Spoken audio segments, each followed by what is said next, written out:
Olá, sejam bem-vindos a mais um programa Direito Unifil aqui na UTV. Eu sou o professor Danilo Delarco e nós vamos falar um pouquinho sobre reforma tributária hoje. Se você não assistiu o nosso primeiro programa, entre no canal do nosso no YouTube da UTV e tem lá o primeiro programa sobre a reforma tributária, falando um pouquinho, esclarecendo as linhas gerais sobre a reforma tributária. Hoje é o nosso segundo programa, um aprofundamento um pouco melhor sobre a reforma tributária. E quem está aqui com a gente é o professor Sérgio Neme, é professor do curso de Direito da Unifil, é contador, é advogado e manja bastante de tributo. Professor Sérgio, obrigado por você continuar aqui com a gente. Eu que agradeço. Está muito interessante a conversa. Pois é, quem não nos assistiu no primeiro programa, aproveita o momento aí, é 15, 20 minutinhos de programa, então dá para baixar lá no canal do YouTube para depois assistir esse programa aqui. No primeiro programa, você explicou as linhas gerais, né? Você explicou que, na verdade, esse projeto de emenda à Constituição, ele está focado na linha de analisar ou unificar os tributos em relação ao consumo. Exatamente, né? Exatamente. E aí eu queria que você explicasse para nós aqui agora quais seriam as mudanças mais importantes. Esse projeto está prevendo que mudanças mais relevantes assim, em relação a essa tributação sobre o consumo? Olha, eu acho que de tudo que a reforma tem, porque ela é muito extensa, e eu digo isso porque até para quem é da área, foi um desafio estudar ela, porque muitos artigos, é um texto longo, é um texto muito técnico. Você comentou lá na faculdade que ela tem mais ou menos, não sei quantos artigos que pedem Sim. Um complemento ainda, né? Tipo, vai aprovar, mas ainda não dá para saber como é que vai ser. Do que eu consegui mapear, eu mapeei 40 itens que a PEC prevê que ainda não vão resolver de imediato com a aprovação dela, que vão depender de uma lei complementar. Então a gente veja que 40 itens, mesmo que a reforma seja aprovada, ainda vão depender de uma regulamentação posterior. Vai depender da boa vontade do Congresso para que no próximo ano consigam rebater todas essas legislações que precisam para complementar. Isso. Provavelmente isso vai se estender ainda por algum tempo. Tanto assim que a própria reforma ela prevê um regime de transição. E aí você fala assim, ok, ela vai fazer uma transição. Quando começa essa transição? A própria reforma já prevê um início de transição somente a partir de 2029. Mas por que 2029? Porque acho que a própria reforma já imagina que você vai precisar ainda de um período para adequar muitas coisas antes de começar a colocar em prática. Exatamente. Para coisa de uns 5 anos, para, digamos assim, a coisa está funcionando. Entendi. Né?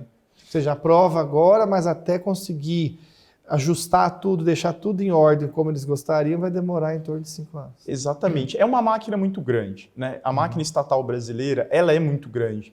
E quando você fala em mexer, talvez uma das principais engrenagens dessa máquina, que é a tributação, é quase o coração dessa máquina, é o que dá vida a ela, né? Você sabe que não é fácil fazer isso. Ou isso vai depender de um longo período de transição para que esse novo modelo funcione, né? Entendi. Agora, e essas principais, o que a gente poderia passar para a população em relação às mudanças mais importantes, assim, em relação a o que vai gerar de novo, o que vai... Eu diria assim, que a questão da tributação sobre o consumo vai ser uma mudança radical, né? O que vai te impactar no dia a dia é que provavelmente você vai conseguir enxergar o imposto com mais transparência, mas para quem é da área, para quem envolve, trabalha com isso, vai ser uma mudança muito grande. Também umas outras coisas menores que vão mudar, isso talvez seja mais banal, mas envolve também o cotidiano das pessoas. Isso nem é uma mudança tão drástica, alguns impostos correlatos que vão sofrer pontuais mudanças. Por exemplo, o IPVA é um imposto que acho que todo mundo conhece e já ouviu falar. Sobre veículo. Hoje, ele é cobrado exclusivamente sobre veículos automotores terrestres. Moto, carro, caminhão, ônibus. Uma mudança que parece boba, mas vai acontecer, é que o IPVA também vai passar a ser cobrado sobre aeronaves e embarcações. Provavelmente isso vai implicar em um aumento. Nós não sabemos se todas as embarcações vão ser tributadas ou não. Olha, eu tenho um jet ski, eu vou pagar IPVA? A gente ainda não sabe. Entendi. Isso é uma mudança pontual, mas que de fato afeta a vida de algumas pessoas. O IPTU vai ter uma pequena mudança sobre ele, que permite que o prefeito atualize a base de cálculo IPTU via decreto, o que hoje é proibido. Essa é uma mudança muito pontual, mas tende... é uma mudança que pode gerar... Mas pode gerar, sim, mudanças drásticas no seu bolso. Imagina um prefeito aí dar uma loucura do cara, dar um decreto e colocar uma lei, reajustar um negócio absurdo? Então, a vantagem aí, o limite que a Constituição está prevendo para isso é que, se isso acontecer, o prefeito só vai poder alterar a base de cálculo via decreto, obedecidos os limites que uma lei previamente estabelece. Então ele vai ter um piso e um teto, e ele só vai poder trabalhar dentro daquilo. Então não vai ser livre também. Mesmo porque também é uma coisa que não gera muito voto, né? Aumentar imposto... Costuma ser algo impopular. É, uma coisa impopular, né? Vamos ver como é que isso vai... Uma coisa que eu vejo muito positiva como mudança é que, como cada município vai ter a sua alíquota de imposto, isso também traz uma vantagem do ponto de vista da cobrança. Hoje, os impostos que mais impactam o nosso bolso não são os impostos municipais. Para a gente ser bem sincero, o que mais impacta o nosso bolso é ou o ICMS, que é estadual, e principalmente os tributos federais. A partir do momento em que a gente tiver uma tributação mais ligada ao município, isso passa a ser uma vantagem porque a administração municipal está mais próxima do cidadão.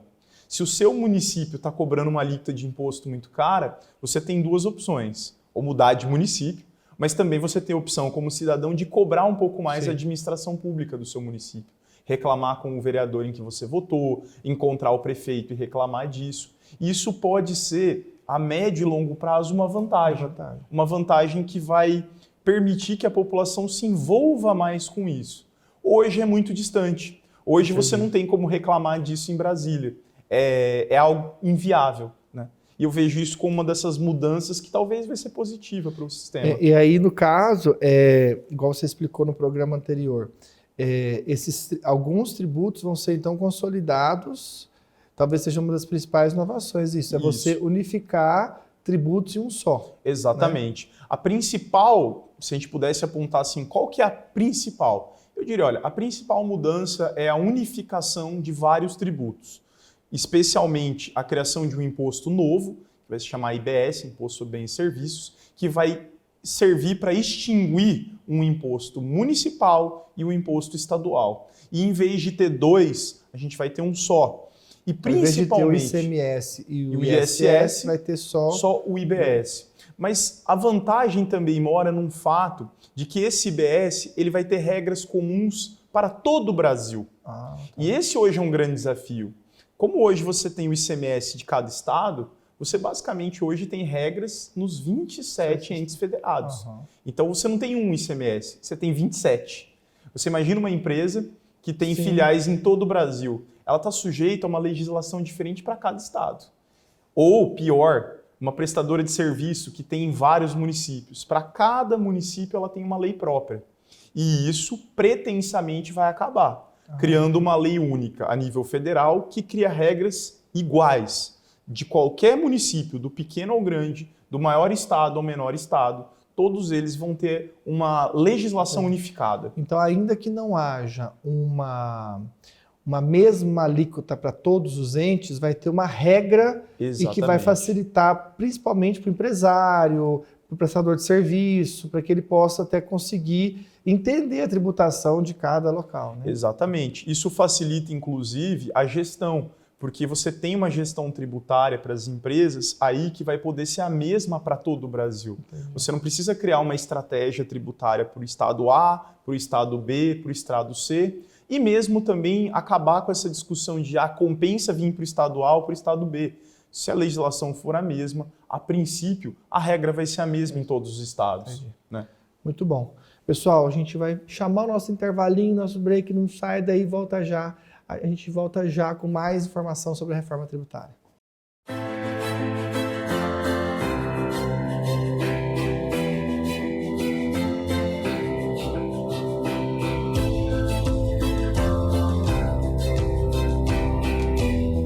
O seu sonho de cursar medicina veterinária nunca esteve tão perto de se realizar.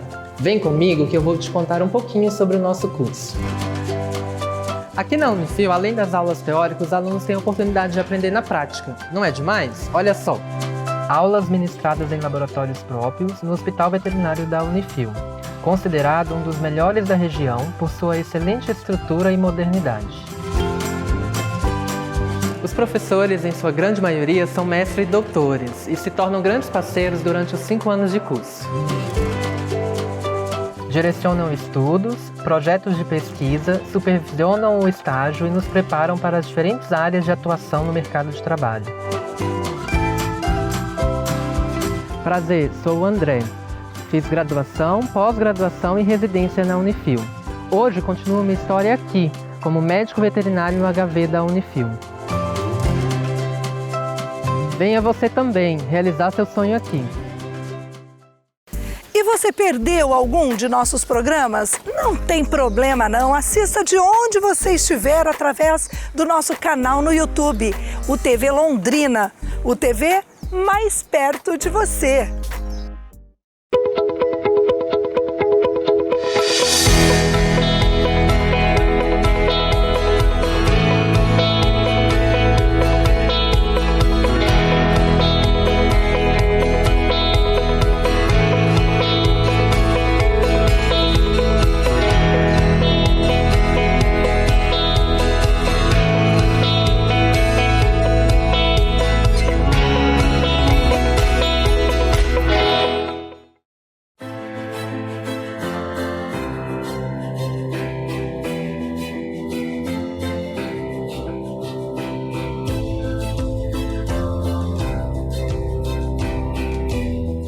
Olá, voltamos com o programa Direito Unifil aqui na UTV. Eu sou o professor Danilo Delarco e nós estamos aqui discutindo a reforma tributária, essa reforma que está sendo discutida no Congresso através de um projeto de emenda à Constituição. E o professor Sérgio Neme está aqui com a gente para esclarecer algumas dúvidas. Professor, no primeiro bloco e no programa anterior, que esse é o segundo programa dessa série, você explicou para a gente que o imposto municipal, que é o ISS, e o estadual, que é o ICMS, vai ser substituído por um chamado IBS, Imposto de Bens e Serviços. Exatamente. Né? E como que fica a questão dos tributos da União? Explica para a gente como é que vai ficar essa questão dos tributos da União dentro dessa reforma tributária, que, como você já explicou, e reforçando aqui para quem está nos assistindo, o foco é a tributação sobre consumo. Consumo, exatamente. A União vai ser impactada basicamente com 2 tributos, tá? Hoje, a União cobra 2 contribuições, chamadas PIS e COFINS. Essas contribuições elas servem para a Seguridade Social, então elas vão para a saúde, previdência e assistência social. Essas 2 contribuições vão ser extintas e substituídas por uma nova chamada CBS, Contribuição sobre Bens e Serviços. Diga-se de passagem, ela vai ser uma espécie de IBS federal. Tá? Isso, inclusive, é objeto de crítica. O pessoal dizia que não precisava ter ela, podia ser só um IBS, incluindo a União e dividindo o recurso. Pois é, porque fica inviável fazer isso, assim, tecnicamente falando? Isso foi uma das coisas que foi debatido na comissão, mas não conseguiu se avançar. O projeto de reforma tributária, como ele veio de 2 projetos, um propunha esse modelo e o outro propunha um imposto único, federal, estadual e municipal. Infelizmente, acabou prevalecendo esse modelo. Tá? Mas só unificar as duas. Isso, estadual e municipal. E essas duas na federal, no caso. E a União continuar apartada. Mas também, a União vai ser impactada de uma outra forma com a criação de um novo imposto. É interessante mencionar isso, porque muitas vezes dá a impressão que criar um novo imposto vai ser assim, poxa, vai aumentar a carga tributária. Porém, é importante explicar que esse imposto que vai ser criado, chamado imposto seletivo, o objetivo dele é, a médio prazo, extinguir o IPI. Então, ele vai ser, na verdade, uma substituição. Só que esse imposto é uma história interessante. Né? Ele chama imposto seletivo porque a Constituição diz o seguinte, que ele vai ser um imposto que serve para aumentar a carga tributária de produtos, bens, serviços que fazem mal à saúde ou ao meio ambiente. Ele é seletivo. É interessante, porque ele é seletivo para algumas coisas prejudiciais, de um modo geral, para a sociedade. Isso a gente costuma chamar no direito tributário de extrafiscalidade, que é usar a tributação para incentivar ou desincentivar condutas. O objetivo desse imposto é desincentivar condutas prejudiciais à saúde e prejudiciais ao meio ambiente. Por exemplo, né, hoje a maior alíquota de imposto que a gente tem no Brasil é o IPI cobrado sobre o cigarro. Esse imposto... A bebida alcoólica é muito alta também ou não? Depende da bebida alcoólica. Tá. As bebidas alcoólicas, elas têm sim um IPI alto, porém, também em razão de uma política pública, algumas bebidas artesanais, como vinhos e cervejas artesanais e cachaças artesanais, que são uma forte fonte de renda para algumas regiões do país, elas têm um IPI baixo. Mas, por exemplo, as bebidas alcoólicas industrializadas em geral, principalmente os destilados, eles têm alíquotas bem altas, que variam ali de 15%, chegando até 40% em alguns casos. Mas o que ponto que você falou que o mais alto é o cigarro? Com certeza, indiscutivelmente, é o cigarro. Essa alíquota ela já variou algumas vezes, mas ela variou já entre 300% a 400%. Nossa. Ou seja, isso implica dizer que do preço que o cigarro sai do fabricante, ele multiplica-se por 3 a 4 vezes para o preço que ele vai chegar ao consumidor. Isso sem lembrar que o cigarro ainda paga outros tributos além do IPI. Ou seja, nossa, se você pensar aí, deve ser umas 5 vezes no final das contas. Sim. Se é R$1 o cigarro, sai para o cara R$5. Exatamente. Coisa mais ou menos nessa proporção. O imposto seletivo, a novidade que ele vai agregar, né, é que hoje a Constituição fala que o IPI será seletivo. Só fala isso. E o projeto de emenda fala que esse imposto será seletivo para sobretaxar produtos que fazem mal à saúde e aí uma novidade, ao meio ambiente. Ou seja, vai caber à União, depois por lei, definir produtos que, na opinião dela, são prejudiciais à saúde e ao meio ambiente e com certeza você pode dizer que esses produtos vão ser bem taxados. Então, por exemplo, a gente já sabe de antemão que o cigarro vai entrar nessa lista, algumas medicações... Hoje, no Brasil, algumas medicações já pagam um tributo bem alto, que são medicações que, apesar de lícitas, elas também são usadas para fins de vício. Bebidas alcoólicas. Também se fala acha algum agrotóxico? Agrotóxicos, sim. Agrotóxicos. E também alguns produtos que a indústria química pode usar, que não são proibidos, mas que geram algum impacto na cadeia produtiva, ou melhor, algum impacto ambiental na cadeia produtiva. É claro que talvez o principal foco é esses produtos prejudiciais à saúde, né?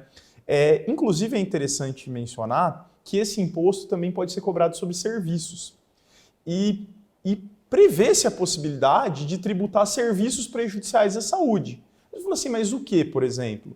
Olha, uma perspectiva futura é, por exemplo, a regulamentação de jogos de azar, que poderiam ser tributados com esse imposto, que hoje, a princípio, são proibidos no país, mas que, se vierem a ser liberados, com certeza podem ser tributados por esse imposto seletivo. Entendi. Que, então, vai, digamos assim... Você vai poder jogar, mas vai ter que pagar caro para isso. Vai ter que pagar caro para isso. Então, você pode, mas não quer dizer que é barato. Né? E para o governo, invariavelmente, isso acaba sendo uma baita de uma fonte de arrecadação. Né? Com certeza. No fundo, a ideia também passa por isso, né? Então, só para a gente resumir aqui, finalizando esse segundo programa. Em relação aos tributos da União, nós temos o PIS e COFINS, que vai ser um tributo só. Isso. E mais esse tributo seletivo exatamente, que vai ser para essas situações de prejuízo à saúde, à sociedade, de um modo geral, ao meio ambiente. Exatamente. A União vai ser impactada, basicamente, dessas duas formas. E a sociedade, de uma certa forma, também, né? Claro. Professor Sérgio, obrigado por esse segundo programa. Nós ficamos aqui, que tem mais 2 ainda, né? E você que está aí nos assistindo, se você perdeu o primeiro, vai lá no YouTube e assiste. Nós vamos fazer 4 programas sobre essa questão da reforma tributária, que é bem interessante você ficar por dentro do que está acontecendo.